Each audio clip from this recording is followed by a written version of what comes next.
We're live from New Delhi. You're watching DD India, India's voice to the world. I'm Lipakshi Khurana. Coming up in the next hour. The three-day ASEAN Summit is underway in Jakarta, attended by India's Prime Minister Narendra Modi. India's Aditya L1 spacecraft performs another successful maneuver, with the next attempt happening on Sunday. Niger's junta-appointed Prime Minister says talks with ECOWAS are progressing. And India has secured a Super Fourth berth, beating Nepal in the Asia Cup.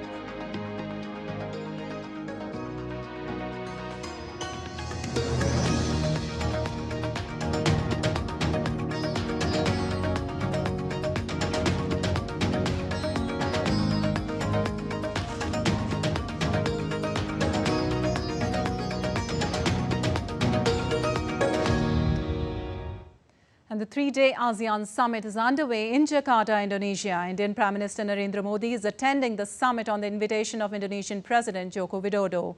The Prime Minister will discuss a range of issues with the other member countries of the forum.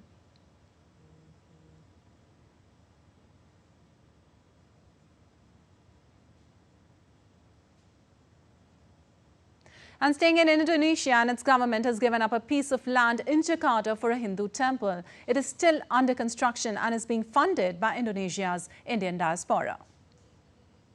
I'm in Jakarta, Indonesia, and this is going to be the biggest Hindu temple in our country, which follows largely Islamic religion.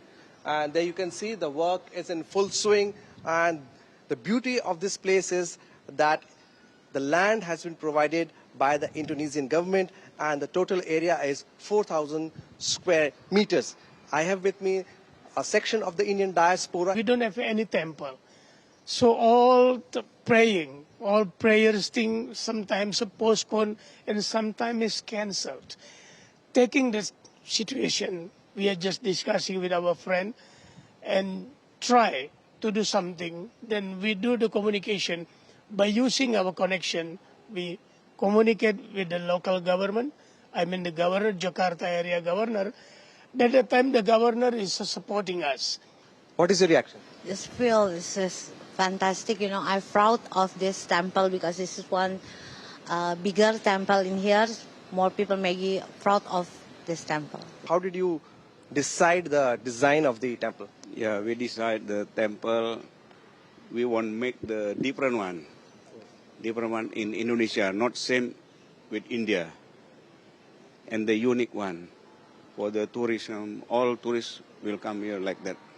Yes, I'm very excited because it's a big temple, and if we have a many occasion, we can pray there, and I'm so excited. To cover all the Hindu community to come and to make them not feel this is just Murugan temple, Durga temple. That's why we're choosing the name is Sri Sanatana Dharma Temple. So there you hear these also very proud people. They, by their own efforts and thanks to the Indonesian government and thanks to their friendly relations with India, now finally they are going to have the biggest temple in Indonesia. With cameraman Sanjay Jaina in Jakarta, this is Vishal Baristo for DD India. And now, as part of his reporting from Indonesia, Vishal also had a look at how Indian food is becoming more and more popular in the Southeast Asian country. This restaurant in Jakarta has a very peculiar Indian connection.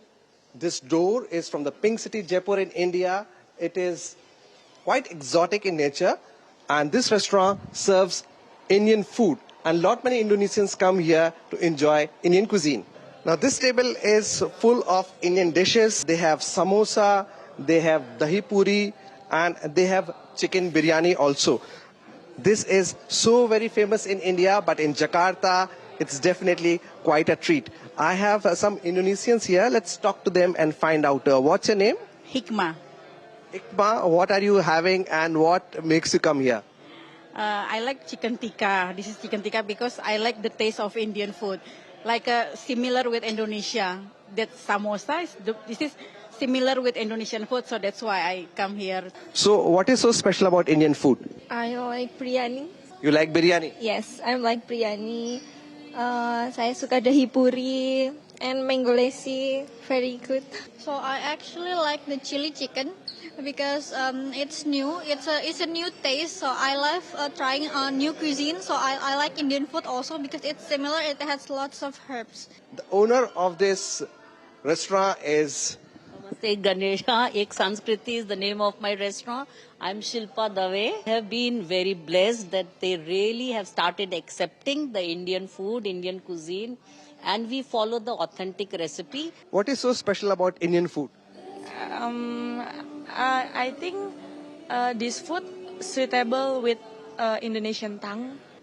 So there you see these people, they are all from Indonesia, but they have a connect with India, as I've already told you, with cameraman Sanjay Jaina in Jakarta. This is Vishal Barrister for DD India. And moving on now to the build-up for the G20 summit being held here in Delhi.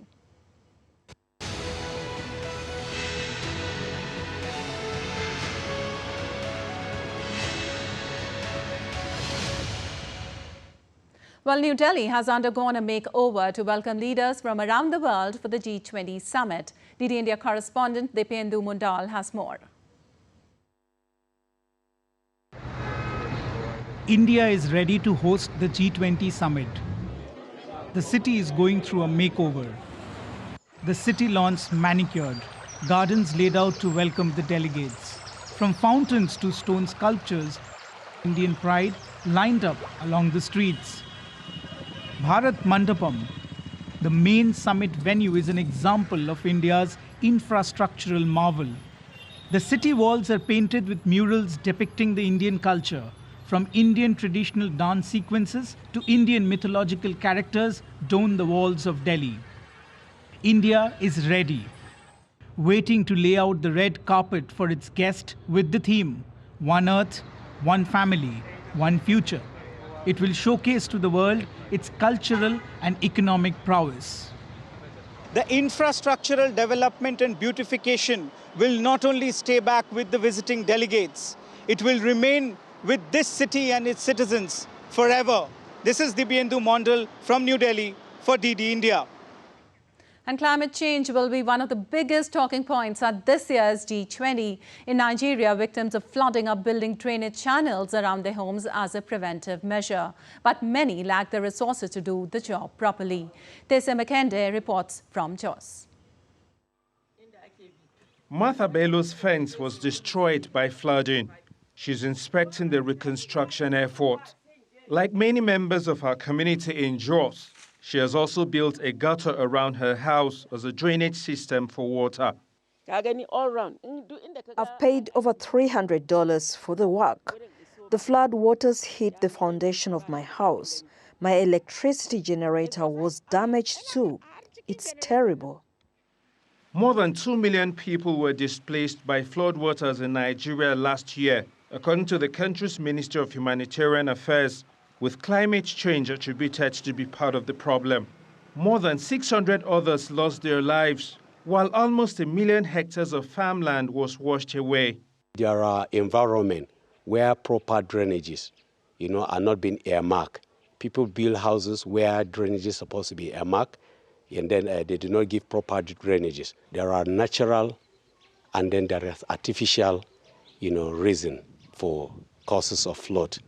The natural are the one that, is not actually, man-made. Usually it comes with a lot of, damages, like, carrying of people's property, demolishing buildings, structures, also even lives are being lost as the result, of flood. According to Nigeria's Emergency Management Agency, NEMA, 19 of the country's 36 states would likely witness flooding this year. Environmental experts are calling on the government to mitigate the impact of natural disasters now and improve preparations to deal with future flooding. There should be a proper sensitization, of people that, okay, this is how you need to do. We have NEMA, we have agency ministry that are agencies that are certainly settled with that responsibility. Such ministry should go into campaign, creating an awareness for a community, that something like this needs to be done. In fact, if possible, they should be able to call a meeting with some areas that they discover that they are prone, to such a disaster. The government says it has directed citizens in flood-prone areas to relocate. It has also initiated plans to dredge the Benue and the Niger rivers, the two biggest rivers in the country. It says it has also increased campaigns against illicit waste disposal, which it says blocks waterways and aggravates the impacts of floods. Martha and members of our community have also planted flowers and little trees around their homes. They may be small steps, but she and her neighbors are doing what it takes to reduce flooding and its impact on citizens. Tasum Akende in Jos, reporting for DD India. Under India's presidency, a G20 disaster risk reduction working group has been formed for the first time. It's aimed to address natural disasters impacting the world. As Palak Sharma reports, the goal is to help mitigate the destruction to property and loss of life. From floods to fires to tornadoes, mankind is battling Mother Nature like never before. Climate change is hitting hard. The fires in Hawaii, the deadliest in America for decades.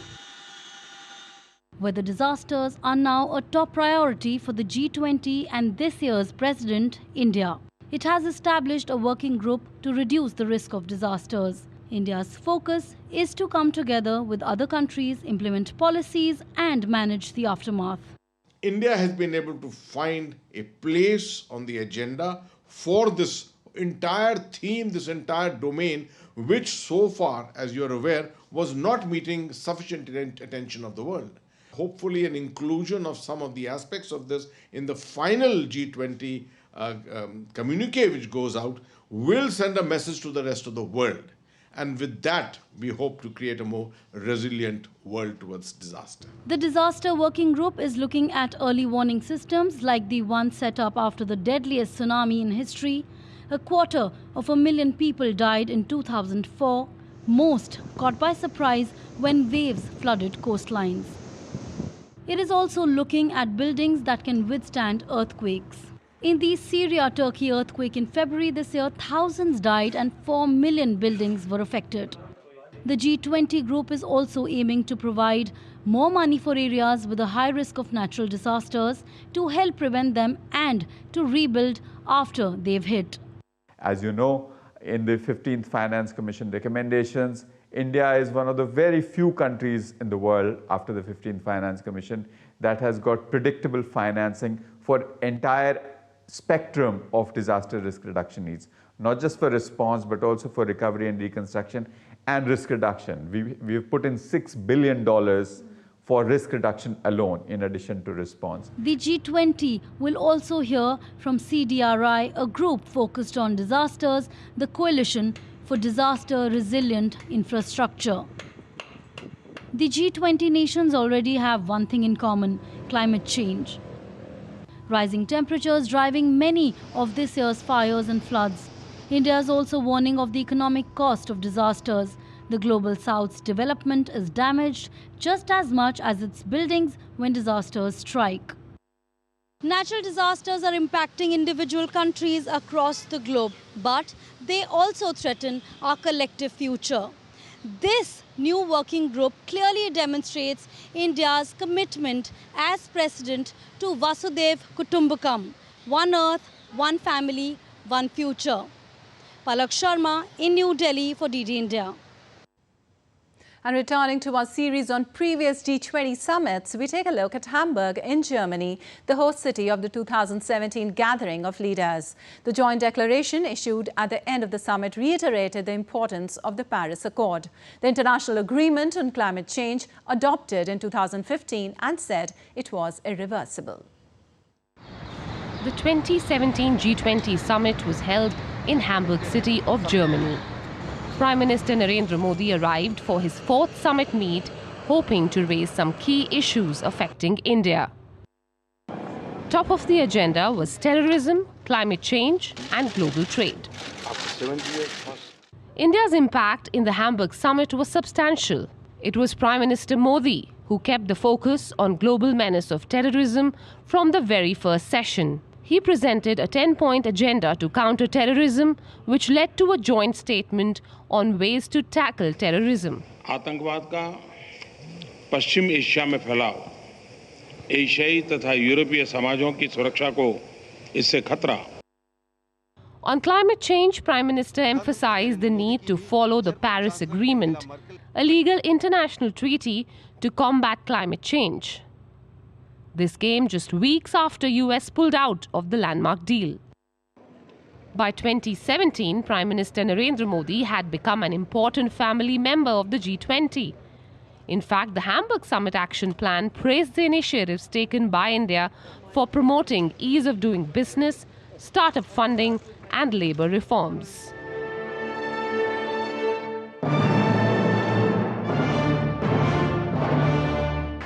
At the 12th G20 summit, Prime Minister Modi achieved what he set out to do.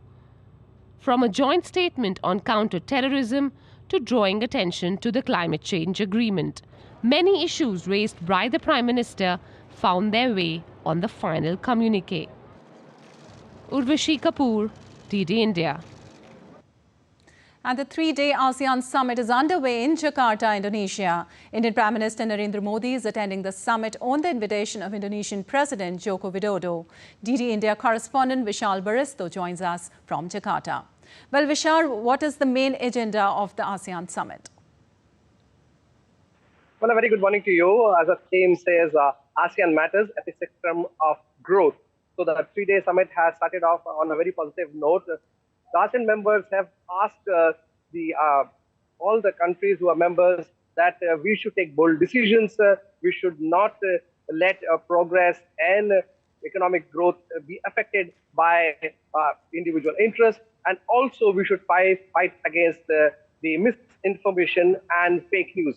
Meanwhile, a lot of sideline events are also happening. Yesterday, two memorandum of understandings was signed between the two secretariats of Indian Ocean region and the Pacific Ocean Regional Forum. Prime Minister of India is expected to attend the ASEAN meet on the 7th of this month.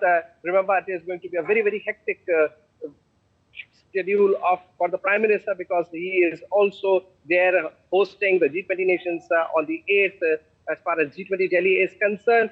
But the 7th is going to be a very crucial day for India because the Prime Minister would be participating in ASEAN India Summit and ASEAN Southeast Asia Summit.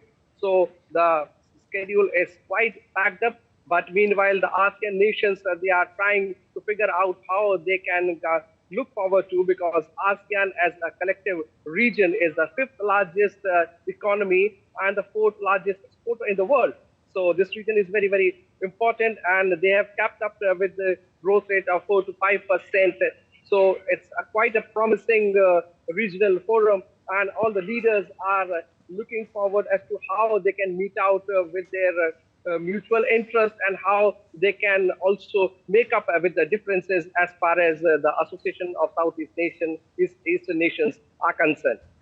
Well, Vishal, thank you so much for joining us from Indonesia. And still to come on DD India News Hour. India's Aditya L1 spacecraft has performed another successful maneuver with the next attempt happening on Sunday.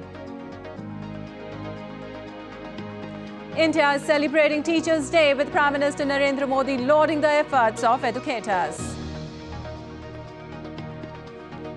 And North Korea's Kim Jongun is set to meet President Vladimir Putin to discuss the possibility of providing Moscow with weapons.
Welcome to Kumarakon, Kerala, God's own country.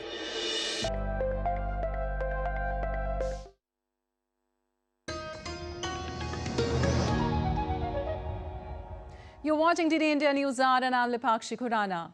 The Indian Space Research Organization has successfully performed the first earthbound maneuver of the country's maiden solar mission, Aditya L1. In a post on social media platform X, the ISRO said its track successfully carried out the earthbound maneuver on Sunday and the spacecraft has attained a new orbit. Ground stations at Mauritius, Bengaluru and Port Blair tracked the satellite during this operation. The next maneuver is scheduled this coming Sunday. And India is celebrating Teachers' Day today, and Prime Minister Narendra Modi interacted with the 75 winners of National Teachers Award 2023 at his residence on Monday. The Prime Minister said he appreciated the efforts of teachers in nurturing the young minds of the country. He highlighted the importance of good teachers and the role they can play in shaping the destiny of the country. He stressed the importance of inspiring children by educating them about the success of the grassroots achievers. आप देश इतने महान देश के सारे काम इतनी आसानी से कर रहे हैं, आप अंतर्राष्ट्रीय स्तर पर भी भारत का नाम इतना ऊंचाई पे रहे, इसलिए हर रोज निरंतर प्रयास कर रहे हैं, फिर भी आप अपने चेहरे पे वो तेज, आपकी हंसी, आप जिस तरह से हम लोगों को अभी एक एंटरटेन कर रहे हैं, इस तरह से हमें लगता है कि हमारे क्लास के बच्चे भी उसी तरीके से हमारी तरफ देखें जैसे हम आपकी तरफ देख रहे हैं। अच्छा, आप लोग स्कूल में पढ़ाते ना, पर प्रकाशित पढ़ाते ना, तो मेरा जो तेज है ना, वो 140 करोड़ लोगों का जो तेज है ना, जो रिफ्लेक्ट होता है इसके कारण।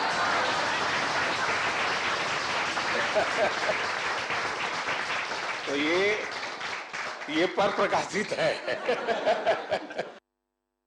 It's a matter of great pride and privilege to receive such a recognition at national level, and I'm grateful to my students. I dedicate this to the students of all Kendriya Vidyalayas who have been the motivating factor to do innovative things, and a great thanks to our Kendriya Vidyalaya Sangathan, which gives us this myriads of opportunities to venture into innovative technologies, the training required. And now let's take a look at other stories making news.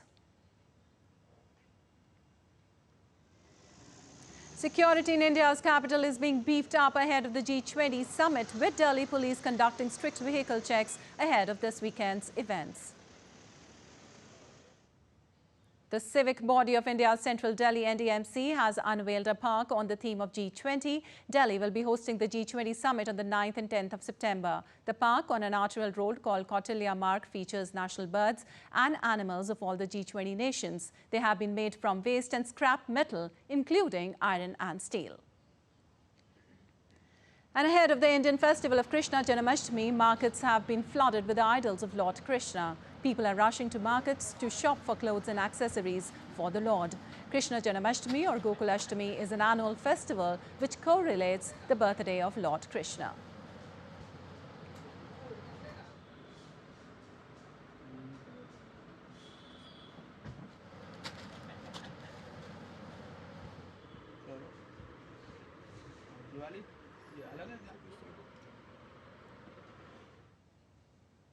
And now let's take you live where Union Finance Minister Nirmala Sitharaman is addressing inaugural session of Global Fintech Meet.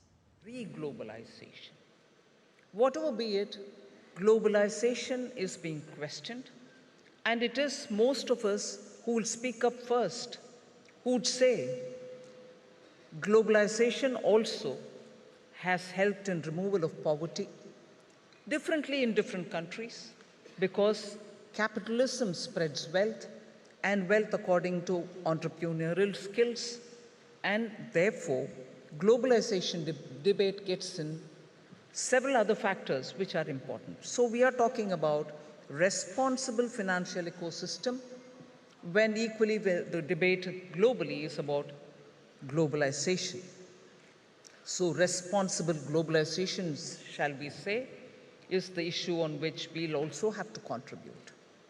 The other issue, I think, is the huge disparities which are prevailing all over the world. And that when we talk of disparity, the temptation or the way in which our minds are cultured over the last 70 years, 100 years after the First World War, is to think of only wealth as a disparity. Access disparities also cause a lot of difficulties. So disparities also prevail in well-being.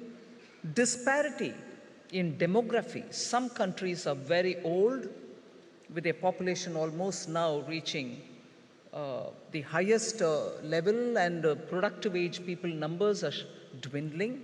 Even that's a disparity.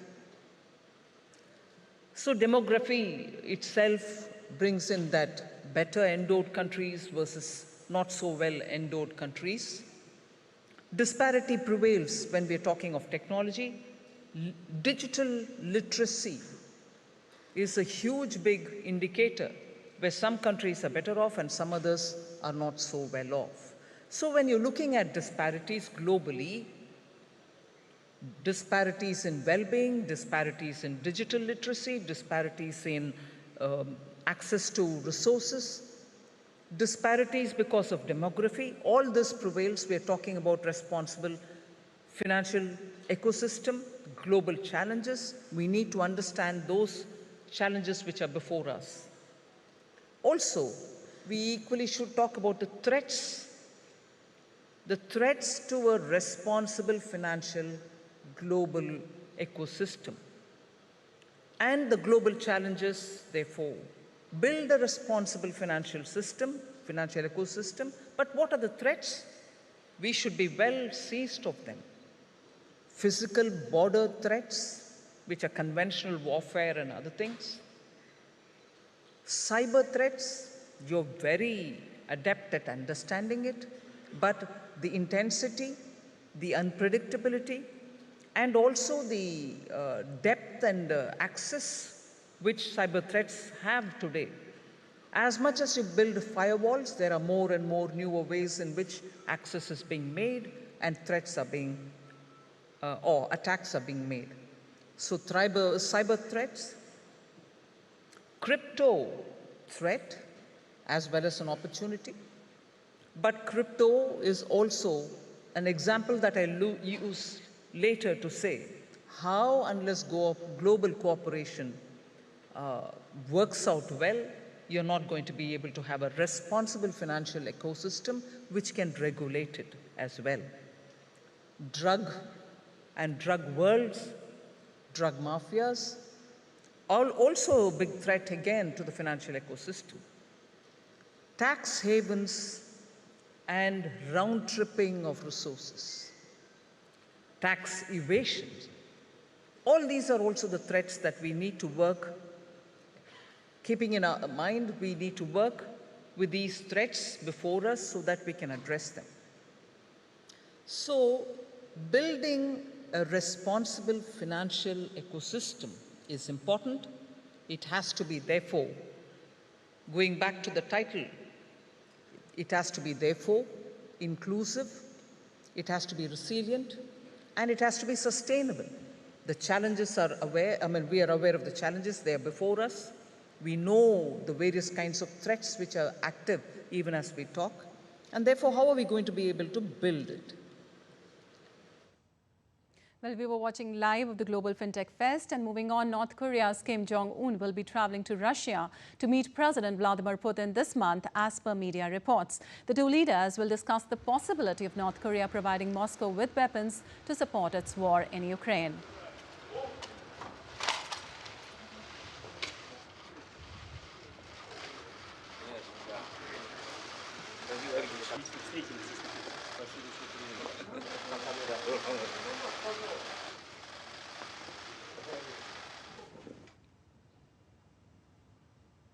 And for more on this, DD India's Chris Gilbert joins us now from Tokyo.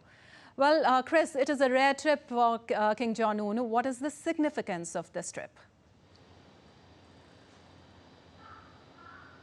It is a rare trip, and interestingly, it is to an economic forum in Vladivostok, so one could safely assume that there is some kind of reciprocal agreement on the cards. There have been reports that delegations from North Korea have already been traveling into Russia to lay the groundwork for this supposed meeting. From North Korea's end, there have been numerous reports over the years of a humanitarian crisis unfolding in the country and of food shortages as well. So, the reports are that Kim Jong-un is going to be looking for some kind of agricultural assistance from Moscow and also maybe to improve their own food security situation. On the military front, perhaps looking for higher or better technology for its submarines and satellites, which of course it has tried to launch 3 times in the last year and failed all 3 times. Reports are that Russia is going to be looking for shells and artillery, anti-tank missiles, munitions effectively to support its war efforts in Ukraine. But if we take a step back and look at the wider picture, this is Kim Jong-un's first trip outside of North Korea in a long time. It is his first opportunity to rub shoulders with power brokers like Putin and really to get some international media spotlight, which no doubt he's going to want to take full advantage of. Well, how will the US and its regional allies likely to react on this? Well, first of all, this meeting is, reported from the New York Times, a U.S. newspaper, from, U.S. officials cited but unnamed. And it should also be noted that the U.S. does not have the best surveillance on the ground in North Korea, so make of that what you will. But if this meeting does go ahead and some kind of agreement does transpire, the U.S. has said in the last few months that it wants to hunt out and hold to account those third parties or countries which are assisting Russia to continue its war efforts in Ukraine. So it'll be interesting to see if any action is taken if this does transpire, maybe in the form of sanctions or maybe in the form of something else. It's also should be placed in the context that the Russia's defense minister has said that they're looking at defense drills, military drills with North Korea and China. Both China and Russia have sent delegations to Pyongyang in July, and so it is also another opportunity for Washington to point at this collaboration and this activity as a sign, for its own defense partners, that they need to continue their efforts to improve security in the Indo-Pacific for their own interests. Thank you so much, Chris, for updating us from Tokyo. And moving on, talks in Sochi between the leaders of Russia and Turkey have yielded little result for the Black Sea grain deal. Moscow reiterated its position, demanding the West address its concerns, while Ankara says it's hopeful the deal could be revived soon, but urged Ukraine to soften its approaches. DD India correspondent Dasha Chernyshova has more from Moscow. Russian President Vladimir Putin has reiterated Moscow's position on grain following talks with Turkish President Recep Tayyip Erdogan in Sochi on Monday. He said Moscow would be ready to return to the Black Sea grain deal once all agreements relevant to the arrangement are fulfilled. Putin also said that the Black Sea corridors should not be used for military purposes. Erdogan said at the press conference that he believed a solution could be found soon to revive the Black Sea grain deal, adding that Ukraine needs to soften its approaches in order for it to be possible for joint steps to be taken with Russia. In the meantime, Russian Ministry of Defense said its drones struck the Ukrainian shipbuilding enterprise, which assembled unmanned boats from imported components. And Russian Minister of Defense Sergei Shoigu said the attacks by Ukrainian naval drones were one of the reasons why Russia did not extend the Black Sea grain deal.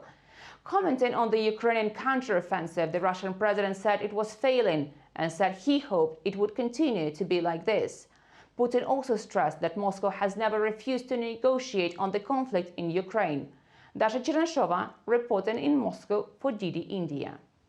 And still to come on DD India News Hour. Niger's junta-appointed Prime Minister says talks with ECOWAS are progressing.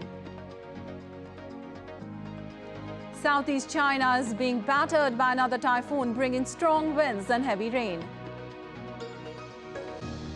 And a mass festival exit begins from the Nevada desert in the US.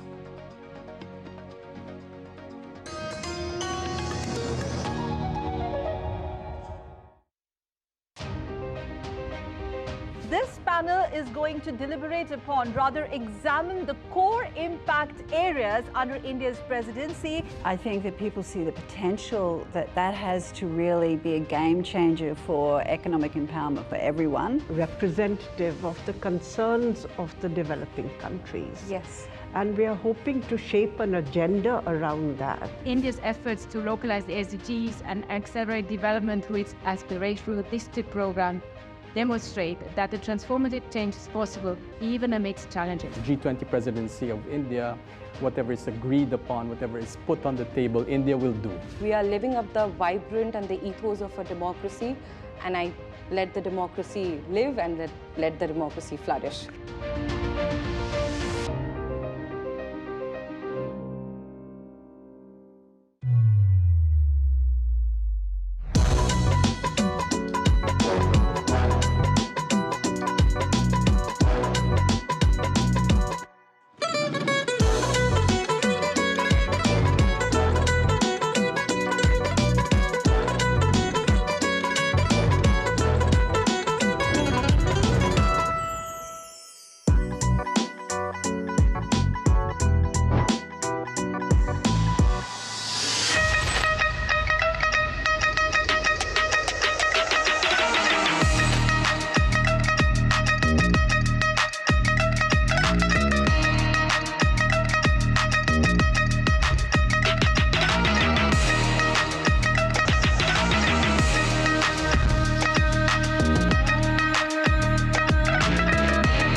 Welcome to Chandigarh.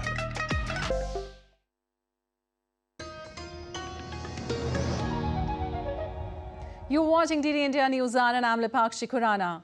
Niger's junta appointed Prime Minister Mohamed Lamine Zein said talks with ECOWAS are ongoing, adding that he expects French troops will withdraw soon. The country's airspace has also been reopened by Niger's military leaders to all commercial flights after being shut in the wake of the August coup. The government has already denounced the agreements that allow France to be on our territory. They are in an illegal position, and I think that the exchanges that are underway should very quickly enable these forces to withdraw from our country. The Economic Community of Central African States has suspended Gabon's membership after a coup there late last month. The African Union's Peace and Security Council on Monday criticized the move by the military that toppled Gabonese President Ali Bongo. They also called for an immediate return to constitutional order in the country.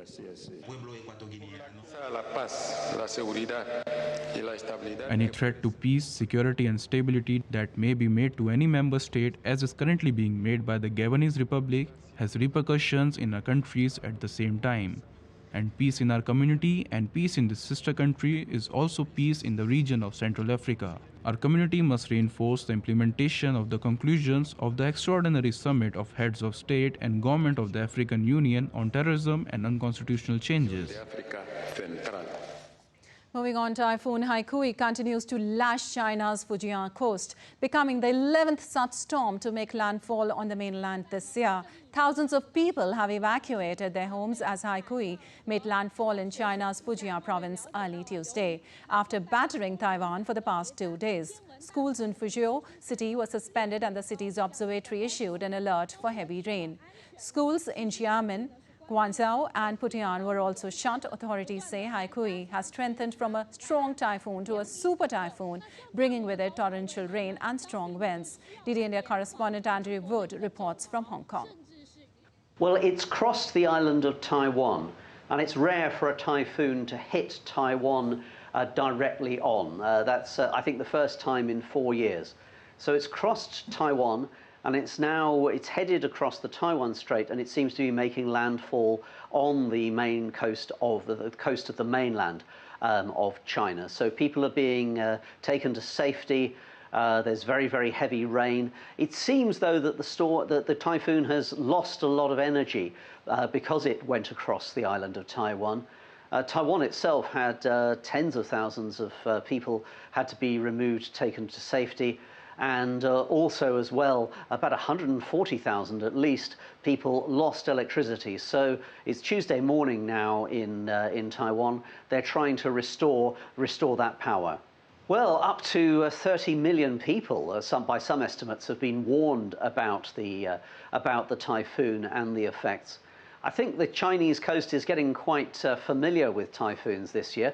This is the 11th typhoon of the season and the 5th typhoon to actually hit the mainland of China. Here in Hong Kong, we got, well, not quite a direct hit, but Typhoon Saola on Friday and Saturday came very close to Taiwan, and the city more or less closed down.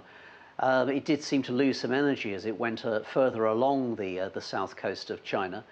And at least this one seems to, as I say, lost some energy. But I think it's going to be an interesting season, an interesting summer when people count up the damage, assess and estimate the damage done. For example, Typhoon Doksuri, just over a month ago, it hit the coast of China, and it was so powerful that it carried on inland for another 2,000 kilometers. That's very unusual. And it brought rain, and very heavy rain and flooding to Beijing, and then carried on into northeast China as well, where it caused havoc in an agricultural region too. So this has been a particularly bad typhoon season for China so far. Well, thousands of people who were attending the Burning Man festival in the U.S. state of Nevada are leaving after heavy rain and deep mud saw them stranded for days. DD India's U.S. correspondent Kate Fisher reports.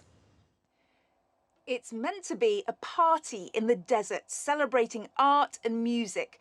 But torrential rain turned this year's Burning Man festival into a mud bath.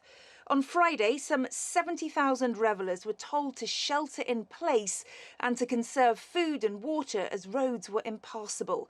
Officials closed the exit to the remote site, which is 100 miles from the closest city.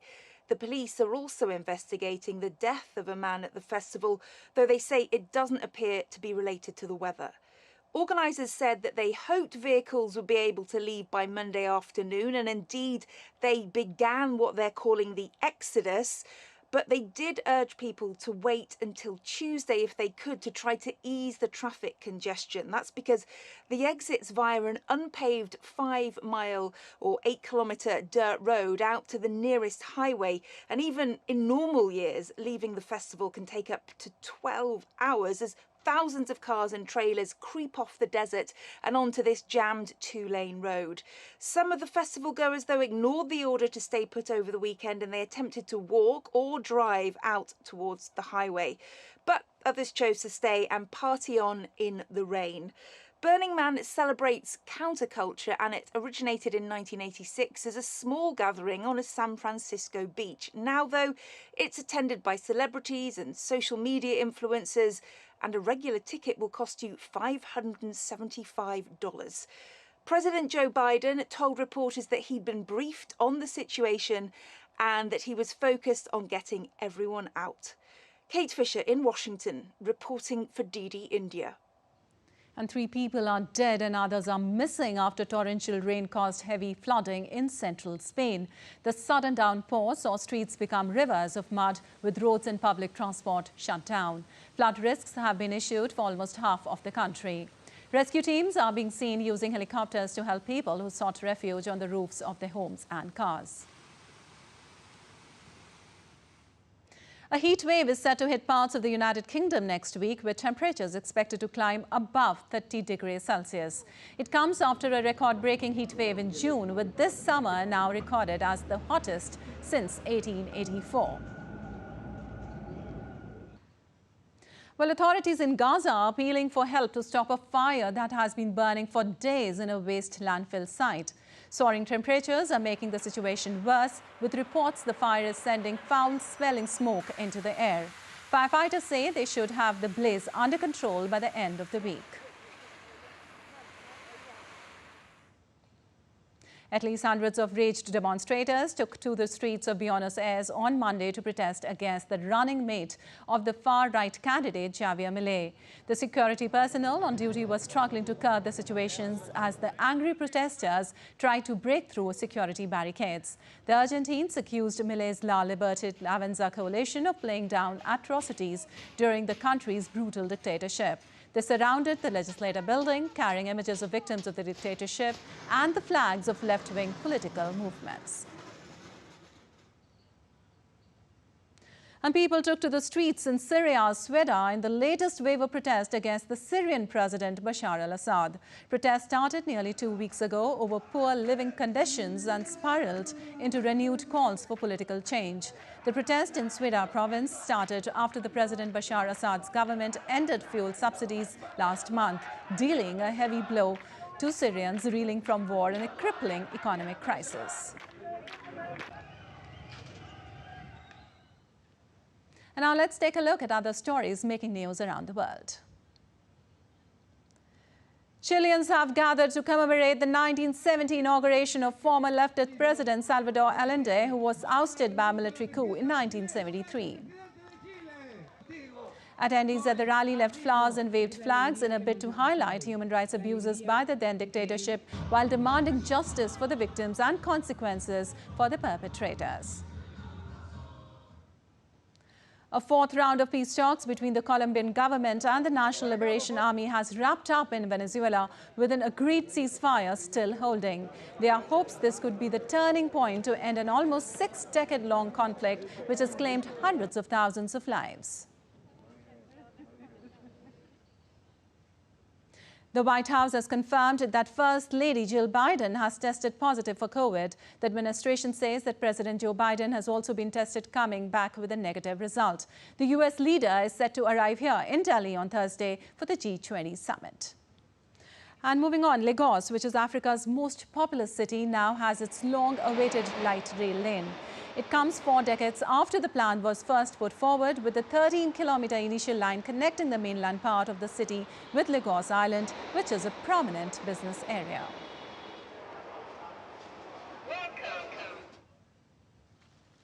A video going viral online has captured the moment a rock slide came crashing down on a Tennessee Park lot, happening after days of heavy rain.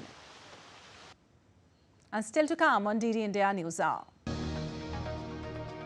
India advances to the Super 4 stage of cricket's Asia Cup. And India's One-Day International World Cup squad is set to be announced later today.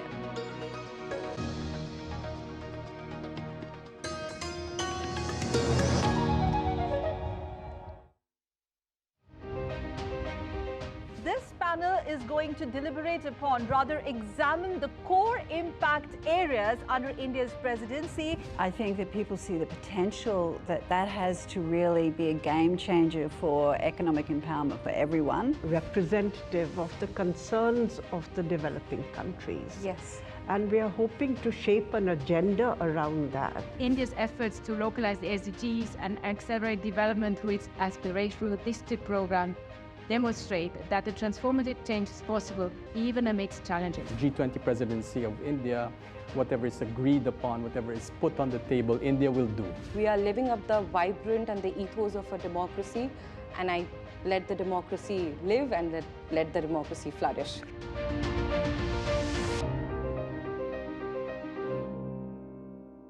Namaste India. Namaste land. Marhaban ila al-Hind. Zari India. Ni hao. Salam India. Namaste India. Namaskar Bharata.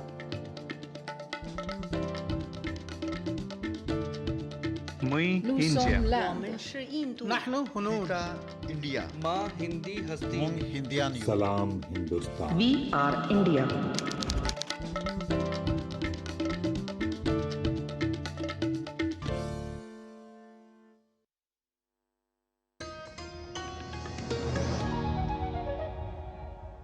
You're watching DD India News Hour. I'm Lipakshi Khurana. You're watching, and now time for sports. India has made it through to the Asia Cup Super 4, defeating Nepal by 10 wickets in a rain-curtailed match at Palakele International Cricket Stadium. The men in blue chased down the revised target of 145 runs with 17 balls to spare. Winning the toss, skipper Rohit Sharma chose to bowl first. Nepal was off to a decent start, reaching 65 runs within the first 10 overs. Nepal was helped in part by some under-par fielding by India and at least 3 dropped catches within the first 5 overs. Indian bowlers applied the brakes on the Nepali innings with regular wickets to bowl them out for 230 runs. Asif Sheikh top scored for Nepal with 58 runs. Ravindra Jadeja and Mohammad Siraj picked 3 wickets each. In reply, the opening pair of Shubman Gill and Rohit Sharma started well, reaching 17 runs in 2.1 overs before rain interruption reduced the target to 145 runs in 23 overs. The unbroken stand of Rohit Sharma and Shubman Gill helped India score 147 runs in 20.1 overs. Rohit Sharma top scored for India with 74 runs, while Shubman Gill made 67.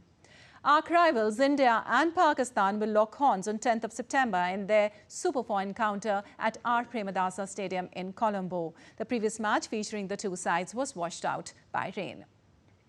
And moving on, the Board of Control for Cricket in India's selection panel will officially announce the team for India's one-day International World Cup squad later today.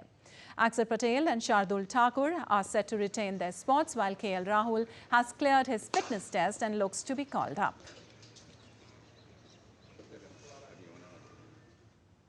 In US Open, defending champion Carlos Alcaraz cruised into the US Open quarterfinals. Spanish top seed Alcaraz registered a 6-3, 6-3, 6-4 win over the Italian world number 61.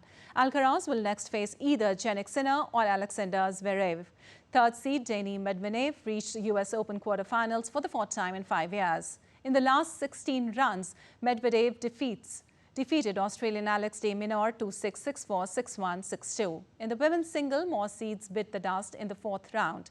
Third seed Jessica Pegula was routed in straight sets 6-1, 6-3 by compatriot Madison Keys. Tunisia's 5th seed Jabio was ousted 6-2, 6-4 by China's Zheng Quanwen. Meanwhile, world number 2 Aryna Sabalenka continued a fine form at the US Open. Sabalenka defeated number 13 Daria Kasatkina 6-1, 6-3 to advance to quarterfinals. Sabalenka will face China's Zheng Quanwen to return to New York's final tour. And former Real Madrid centre-back Sergio Ramos is returning to his boyhood club Sevilla as a free agent. Ramos nabbed a lucrative offer from Saudi Arabia's Al Ittihad and agreed a one-year deal with the Spanish side. The defender moved to PSG on a free transfer in 2021. He won 2 League One titles during his 2 seasons with the French club. At Real, he won 4 Champions League and 5 La Liga trophies. He played a total of 671 games and scored 101 goals at Santiago Bernabeu. Well, before we wind up this edition of News Hour, check out what's happening at the International Art Exhibition in Macau.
That's all for this edition of DD India News Hour, but let us know your thoughts on the news of the day. You can connect with us on Facebook X, formerly known as Twitter, and Instagram. We'll be back with more news as it breaks here on DD India. I'm Lipakshi Khurana from all of us here in Delhi. Thanks for watching DD India News Hour.